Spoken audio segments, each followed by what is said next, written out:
बिस्मिल्लाहिर्रहमानिर्रहीम। अस्सलाम वालेकुम डियर स्टूडेंट्स, कैसे हैं आप लोग।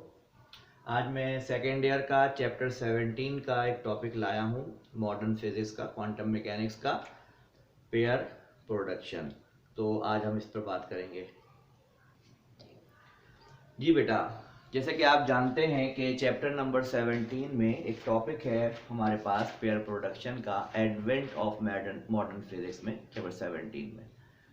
तो ये बहुत ही ज़्यादा यूज़फुल टॉपिक है। और ये भी बता दूं आपको कि जो आइंस्टाइन की जो थ्योरी ऑफ रिलेटिविटी में उसने एनर्जी E=mc² ड्राइव किया था और बताया था, उसकी कंफर्मेशन भी इस टॉपिक से होती है। यानी इस टॉपिक में हम ये पढ़ेंगे कि एनर्जी मास में कैसे कन्वर्ट होती है। तो पेयर प्रोडक्शन क्या है बेटा, इसको ज़रा समझते हैं। बेटा, होता कुछ ऐसा है कि हमारे पास एक खास एनर्जी का फोटोन जो है, जब वो किसी हैवी न्यूक्लियस की फील्ड में आता है, जब वो फोटोन किसी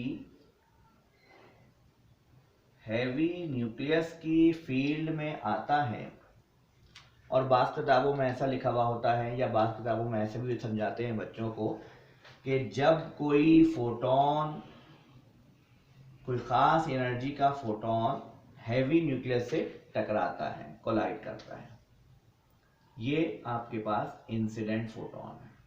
ये एक फोटोन है, ये ख़ास एनर्जी का। इस एनर्जी के बारे में हम बात करेंगे थोड़ी देर में।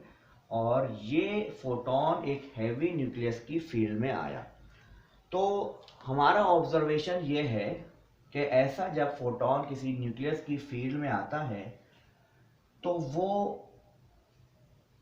दो मैटर और एंटी मैटर, यानी दो पार्टिकल्स में स्प्लिट हो जाता है। एक पार्टिकल इलेक्ट्रॉन होता है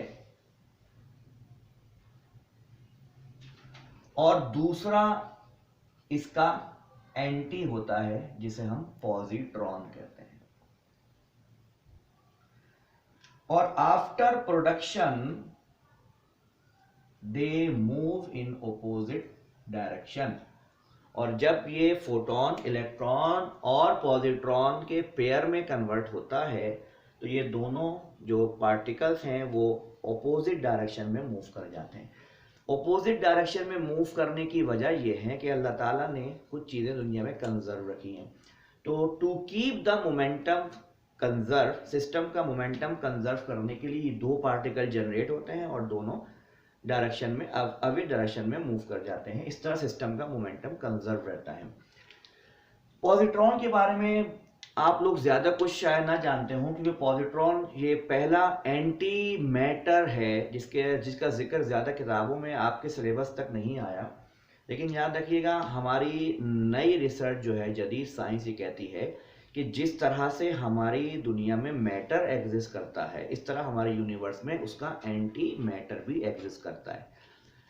एंटी मैटर को यूं समझ सकते हैं, जैसे आपको पता है कि प्रोटॉन पर पॉजिटिव चार्ज होता है और प्रोटॉन का मास होता है। तो हमारी साइंस ये कहती है कि प्रोटॉन जैसा एक और पार्टिकल मौजूद है जिसमें नेगेटिव चार्ज होगा और उसका मास वही होगा प्रोटॉन जैसा। बिल्कुल ऐसे ही ये जो इलेक्ट्रॉन है बेटा, इसका बिल्कुल एंटी पार्टिकल जिसका मास इलेक्ट्रॉन जैसा होता है, चार्ज इलेक्ट्रॉन जैसा होता है, और इसकी दीगर प्रॉपर्टीज इलेक्ट्रॉन जैसी होती हैं, लेकिन पोलैरिटी ये पॉजिटिव होती है। तो ये पहला एंटी मैटर है जो हमने डिस्कवर किया था। तो पेयर प्रोडक्शन इस टॉपिक का नाम क्यों रखा, क्योंकि इसमें एक पार्टिकल और एंटी पार्टिकल का पेयर जनरेट हो रहा है। तो पेयर प्रोडक्शन को हम डेफिनेशन वाइज कैसे देखेंगे, हम इस तरह देखेंगे कि when a photon of certain energy strikes with the heavy nucleus, it is entirely converted into a pair of masses or pair of particle, electron and positron, and after production they move in opposite direction so that the momentum remains conserved, mass and energy remains conserved. तो मुझे उम्मीद है समझ में आ रही होगी आप लोगों को बात। तो जरा आगे देखते हैं। अब सवाल ही पैदा हुआ कि ये जो पार्टिकल जो प्रोड्यूस हो रहे हैं इन पर अपोजिट चार्ज क्यों है। तो बेटा मैंने आपको बताया कि अल्लाह ताला ने इस दुनिया को बनाने में कुछ रूल्स रखे हैं। उसमें एक रूल ये है कि किसी भी नेचर में, किसी भी रिएक्शन में जो होता है वो चार्ज कंजर्व रहता है, मास कंजर्व रहता है, एनर्जी कंजर्व रहती है, मोमेंटम कंजर्व रहता है और एंगुलर मोमेंटम। तो पहले मैंने आपको बताया कि आफ्टर प्रोडक्शन ये पार्टिकल अपोजिट डायरेक्शन में मूव करते हैं, इसका मतलब इस तरह मोमेंटम इनका कंजर्व रहता है। ठीक है बेटा। दूसरी बात याद रखिएगा कि ये नेगेटिव और पॉजिटिव चार्ज ऑपोजिट होते हैं, यानी आप ये बताइए कि जो फोटोन है ये तो चार्जलेस मासलेस पार्टिकल है, ठीक है, ये एनर्जी पार्टिकल, इस पे कोई चार्ज नहीं होता, यानी बिफोर रिएक्शन या बिफोर कोलिजन आप कह सकते हैं कि नेट चार्ज जीरो है। तो आफ्टर कोलिजन जो इलेक्ट्रॉन और पॉजिट्रॉन क्रिएट हो रहे हैं तो बेटा इस पर नेगेटिव चार्ज है, इस पर उतना ही पॉजिटिव चार्ज है, तो so the net charge will be conserve. तो इसलिए एंटी पार्टिकल्स प्रोड्यूस होते हैं।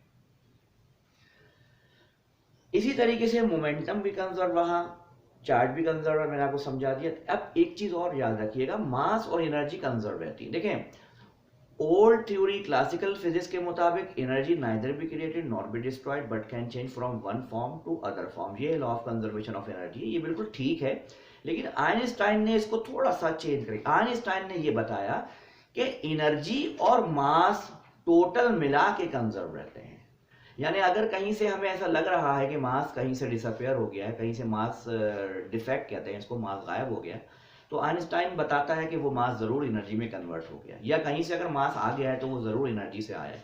तो ये जो हम एक टॉपिक देख रहे हैं इसमें एनर्जी कन्वर्ट हो रही है मैटर में, तो आइंस्टाइन की थ्योरी के मुताबिक energy can be converted into matter. इस बात का सबूत हमें पेयर प्रोडक्शन के प्रोसेस से मिला, और हमने जब आइंस्टाइन की कैलकुलेशन, उनके फार्मूलाज को यहां यूज किया तो हमें वही रिजल्ट देखने को मिले जो प्रैक्टिकली ऑब्जर्व थे।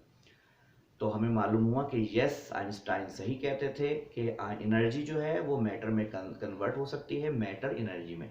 अच्छा, मैटर एनर्जी में कैसे कन्वर्ट होता है वो मैं आपको आगे बताऊंगा। पहले ये देखते हैं कि एनर्जी जो है फोटोन की वो मैटर में कन्वर्ट हो रही है, तो ये क्या है, law of conservation of energy का फार्मूला मैं आपको बता रहा हूं। देखें, ये जो फोटोन है इसकी एनर्जी है hc/λ, जैसे कि आपने प्लैंक थ्योरी पढ़ी है, मैक्स प्लैंक थ्योरी की, फोटोन की एनर्जी hc/λ होती है। तो फर्ज कर लीजिए, सपोज कर लीजिए कि ये जो आपको नजर आ रहा है this is the wavelength of photon. ये जिक्र बताएंगे हम आपको कि ये वेवलेंथ कौन सी होनी चाहिए। अच्छा जी, अब आप ये देखिए कि ये जो एनर्जी है बिफोर कोलिजन, सिर्फ फोटोन के पास एनर्जी है, तो ये एनर्जी किस किस चीज में यूज होगी। ये एनर्जी यानी ये फोटोन पहले कन्वर्ट होगा, इलेक्ट्रॉन और पॉजिट्रॉन को पैदा करेगा, यानी इसको क्रिएट करेगा। तो क्रिएशन के लिए जो एनर्जी चाहिए होती है उसे कहते हैं रेस्ट मास एनर्जी।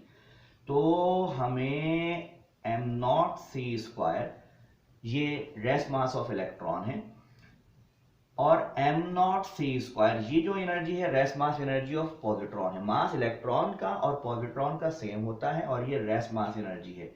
ये एनर्जी सपोज कर लें आप इलेक्ट्रॉन की है, इलेक्ट्रॉन रेस्ट एनर्जी। ये वो एनर्जी होती है जो किसी बॉडी की एग्जिस्टेंस को शो करती है, वजूद को शो करती है। ये पॉजिट्रॉन की रेस्ट एनर्जी है। अच्छा, अब ये जो हमारे पास फोटोन आया कोई खास एनर्जी वाला, उसने पहले क्या किया, एक इलेक्ट्रॉन और एक पॉजिट्रॉन को पैदा किया, वजूद में लाया। अब ये जो एनर्जी, अगर फोटोन की एनर्जी मजीद हमारे पास बाकी रह गई तो ये एनर्जी ये दोनों पार्टिकल्स की काइनेटिक एनर्जी में कन्वर्ट हो जाएगी। Kinetic energy of electron plus kinetic energy of positron. और अगर मैं फुल ऑफ कंजर्वेशन लॉ को अप्लाई करूं तो मैं ये भी कहूंगा कि कुछ एनर्जी काइनेटिक एनर्जी, कुछ एनर्जी न्यूक्लियस की रिकॉइल में भी लगी। तो याद रखिएगा कि फोटोन जो एनर्जी hc/λ से आया वो एनर्जी इन 5 जगहों में या 5 तरह से यूज हो सकती है। सबसे पहले पेयर प्रोडक्शन के लिए कम से कम जरूरी है कि पेयर प्रोड्यूस हो, तो ये पेयर प्रोड्यूस होगा, इसमें एक इलेक्ट्रॉन प्रोड्यूस हुआ और एक पॉजिट्रॉन प्रोड्यूस हुआ। अगर एनर्जी और है तो फोटोन की वो energy kinetic energy of electron और पॉजिट्रॉन में लगेगी और plus kinetic energy of recoil. वैसे ये जो हैवी न्यूक्लियस होता है इसकी रिकॉइल इतनी मामूली होती है कि हम इसको इग्नोर भी कर सकते हैं। ठीक है, तो मुझे उम्मीद है आपको समझ में आ रहा होगा। तो जरा सी कैलकुलेशन करके देखते हैं।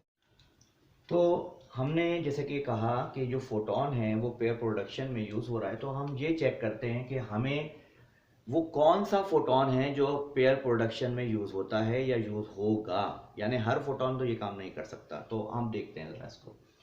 देखिए बेटा, जो फोटोन हमारे पास आया, लेट सपोज उसकी एनर्जी थी E, और हम जानते हैं वो एनर्जी जो आएगी वो या तो h न्यू या तो hc/λ के बराबर होगी। ये उसकी फ्रीक्वेंसी है फोटोन की, ये वेवलेंथ, और ये स्पीड ऑफ लाइट है। तो मैं इसको एनर्जी ऑफ फोटोन को E सपोज कर रहा हूं। तो बेटा ये जो एनर्जी है फोटोन की, वो फोटोन कन्वर्ट होगा एक इलेक्ट्रॉन और एक पॉजिट्रॉन में, तो दोनों का रेस्ट मास होता है सेम।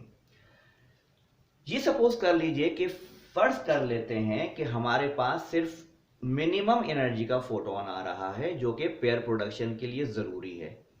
यानी पेयर प्रोडक्शन में जो फोटोन आता है उसकी एनर्जी इलेक्ट्रॉन पॉजिट्रॉन को प्रोड्यूस करने के बाद इनको एक्सेलरेट करती है या इनको एनर्जी देती है जो इनकी काइनेटिक एनर्जी में कन्वर्ट हो जाती है और रिक्वायल में। तो अगर ये मान लिया जाए कि हम सिर्फ मिनिमम एनर्जी फोटोन यूज कर रहे हैं जो सिर्फ पेयर प्रोड्यूस करने में यूज हो रहा है, तो हम बाकी एनर्जीज को थोड़ी देर के लिए इग्नोर कर देते हैं और चेक करते हैं कि सिर्फ पेयर प्रोडक्शन के लिए एटलीस्ट कितनी अमाउंट ऑफ एनर्जी रिक्वायर्ड है।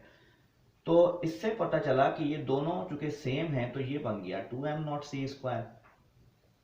बेटा rest mass of electron 9.1 exponent -31 kg होता है और speed of light 3 exponent 8 meter पर सेकंड होती है। जब हमने इसको कैलकुलेट किया तो ये एनर्जी जो आएगी ये जूल में आएगी, और जैसे कि हम जानते हैं कि छोटे पार्टिकल्स जो इस लेवल पर होते हैं उनकी एनर्जी हम इलेक्ट्रॉन वोल्ट में मेजर करते हैं। इलेक्ट्रॉन वोल्ट बेटा 1.6 एक्सपोनेंट -19 जूल के इक्वल होता है। तो जब ये एनर्जी जूल में आएगी तो मैं इस फैक्टर से इसको डिवाइड करूंगा तो हमारे पास जो आंसर आएगा वो आएगा 1.02 एक्सपोनेंट 6 इलेक्ट्रॉन वोल्ट।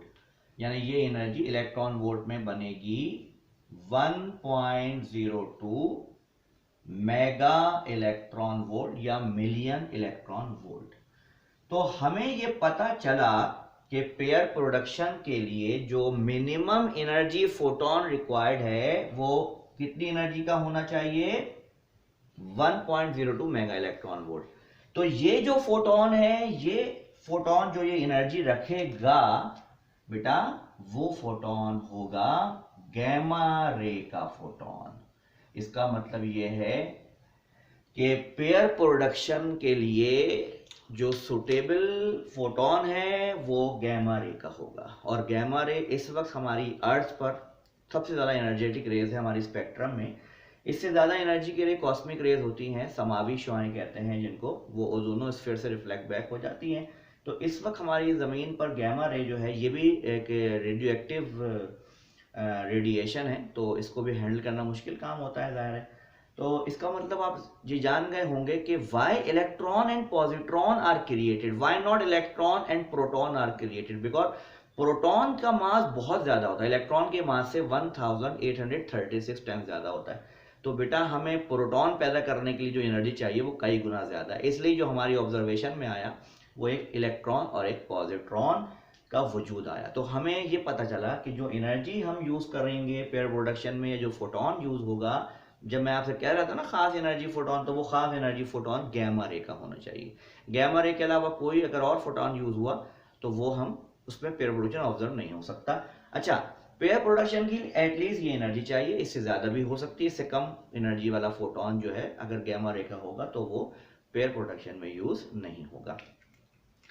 बेटा जिस तरीके से ये जो प्रोसेस है इसमें हमने क्या देखा कि energy is converted into matter.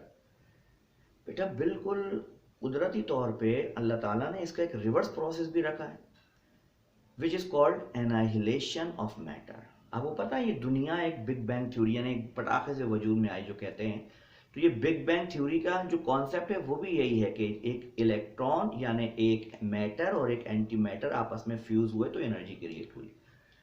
तो याद रखिएगा पेयर प्रोडक्शन का रिवर्स प्रोसेस मैं आपको समझाने के लिए जा रहा हूं, इसी के साथ वो टॉपिक हम समझेंगे ताकि हमें प्रॉब्लम ना हो। दोनों प्रोसेस रिवर्स प्रोसेस हैं, इसलिए दूसरा टॉपिक इसी के साथ है जो मैं आपको पढ़ाने जा रहा हूं, that is annihilation of matter. Annihilation of matter, जैसे कि अभी हमने पढ़ा कि पेयर प्रोडक्शन में एक गैमा रे फोटोन जब एक स्ट्रॉन्ग हैवी न्यूक्लियस की फील्ड में एंटर होता है तो वो एंटायरली कन्वर्ट हो जाता है पेयर ऑफ पार्टिकल में, जिसमें एक इलेक्ट्रॉन और एक पॉजिट्रॉन वजूद में आता है। बिल्कुल इसका रिवर्स प्रोसेस नेचर में मौजूद है और उसे हम कहते हैं annihilation of matter. Annihilation of matter में बेटा होता कुछ ये है कि एक इलेक्ट्रॉन और एक पॉजिट्रॉन दोनों फ्यूज होते हैं, मिल जाते हैं, कंबाइन हो जाते हैं and converted into two gamma ray photon. This is called annihilation of matter. अब जरा देखते हैं, annihilation of matter is that process in which an electron and a positron fuse together and entirely converted into two gamma rays photon। यानी this is the good example of conversion of matter into energy। तो आप देख रहे हैं कि यहाँ पर matter energy में कन्वर्ट हो रहा है और आइंस्टाइन की बात सही है। तो बात यह है कि इसमें दो फोटॉन्स क्यों मिल रहे हैं या दो फोटॉन्स क्यों क्रिएट हो रहे हैं। तो याद रखिएगा जैसे कि मैंने आपको बताया कि ये दो फोटोन या दो पार्टिकल जनरेट हो रहे थे to keep the momentum constant. इस तरह ये दो फोटोन इसलिए जनरेट होते हैं और ये हमेशा अपोजिट डायरेक्शन में मूव करते हैं ताकि जो फोटोन जो सिस्टम है हमारा सिस्टम का मोमेंटम कंजर्व रहे। तो अच्छा आपको पता है कि अभी बताया था हमने, अभी हम डिस्कस किया था कि एक पेयर प्रोडक्शन के लिए जो फोटोन रिक्वायर्ड होता है उसकी एनर्जी क्या होती है 1.02 मेगा इलेक्ट्रॉन वोल्ट। तो बेटा जब हम एनाइहिलेशन ऑफ मैटर देखते हैं तो इसमें जो हमें फोटोन मिलते हैं वो पेयर प्रोडक्शन वाले फोटोन की आधी एनर्जी के होते हैं। 0.51 मेगा इलेक्ट्रॉन वोल्ट के दो फोटोन मिलते हैं। इसमें न्यूक्लियस की जरूरत नहीं होती, जस्ट फ्यूजन होता है। तो जैसा कि आपने सुना होगा बिग बैंग थ्योरी के बारे में, तो याद रखिएगा बिग बैंग थ्योरी भी बिल्कुल ऐसे ही रूनुमा हुई थी, ऐसे ही हमारे सामने है कि इसमें एक हमारे पास मैटर और एंटी मैटर को मिलाया गया या मिला और इसके मिलने से एक जबरदस्त एनर्जी जनरेट हुई। तो बेटा मुझे उम्मीद है कि आपको ये बात समझ में आई होगी कि पेयर प्रोडक्शन क्या है, एनाइहिलेशन ऑफ मैटर क्या है। जरा इसको क्विक रिव्यू कर लेते हैं कि पेयर प्रोडक्शन जो है वो conversion of energy into matter है, जबकि एनाइहिलेशन जो है वो conversion of matter into energy है। पेयर प्रोडक्शन में electron and positron two anti particles are created और एनाइहिलेशन ऑफ मैटर में टू फोटॉन्स आर क्रिएटेड। वहां एनर्जी मैटर में कन्वर्ट हो रही है, यहाँ मैटर एनर्जी में कन्वर्ट हो रहा है और दोनों सूरतों में जो पार्टिकल्स या जो वेव जनरेट हो रही है वो अपोजिट मूव करती हैं to keep the momentum constant. बाकी तमाम लॉस कंजर्वेशन के यहाँ भी अप्लाई होते हैं, mass, charge, momentum, angular momentum, energy, ये सारी चीज़ें कंजर्व रहती हैं। तो जब हमने इनकी कैलकुलेशन आइंस्टाइन की थ्योरी से की तो हमें जो ऑब्जर्वेशन मिली और जो प्रैक्टिकल हमने जो कैलकुलेशन की वो आइंस्टाइन कैलकुलेशन से मैच कर रही है। इसका मतलब आइंस्टाइन सही कहता है। तो मुझे उम्मीद है बेटा आपको चैप्टर नंबर 17 का ये टॉपिक जो पहली दफ़ा मैंने आपके सामने यहाँ पर डिस्कस किया है आपको समझ में भी आया होगा इंशाल्लाह, और उम्मीद है समझ में आ गया होगा। तो आप मुझे लाइक भी करें, शेयर भी करें और मुझे अपनी दुआओं में याद रखें।